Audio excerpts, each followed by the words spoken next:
अमरीकी कांग्रेस में मुजाहिरीन से आमना सामना होने पर इसराइली वजीर कौमी सलामती अतमीर बन गुवेर आपे से बाहर हो गए। वो मुजाहिरीन पर चीखे चिल्लाए। उन्होंने मुजाहिरीन पर झपटने के लिए अपने सिक्योरिटी गार्ड्स को धक्के भी दिए।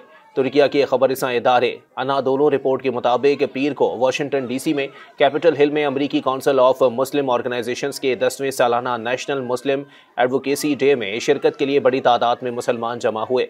उन्होंने गजा की पट्टी में जंगबंदी और महसूर इलाके में नस्लकुशी के खात्मे पर जोर दिया।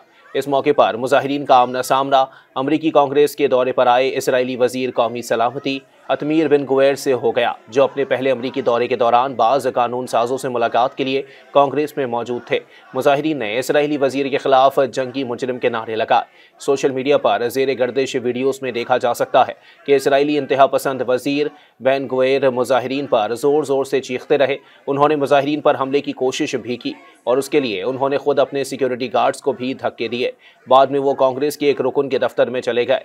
इसराइली इंतहा पसंद वजीर के अमरीका के दौरे के खिलाफ मुजाहिरे हुए हैं, जिनमें जुमेरात को न्यूयॉर्क के इलाके मैनहट्टन में होने वाली एक तकरीरी तकरीब भी शामिल है। बेन गुवेर ने बुध को दावा किया कि अमरीकी रिपब्लिकन्स जंग से तबाहाल गजा की पट्टी में खुराक और इमदादी मकामात पर बमबारी के उनके मुतालबे की हिमायत करते हैं। मज़ीद न्यूज़ अपडेट्स और डिजिटल स्टोरीज के लिए सब्सक्राइब करें डॉन न्यूज़ पाकिस्तान।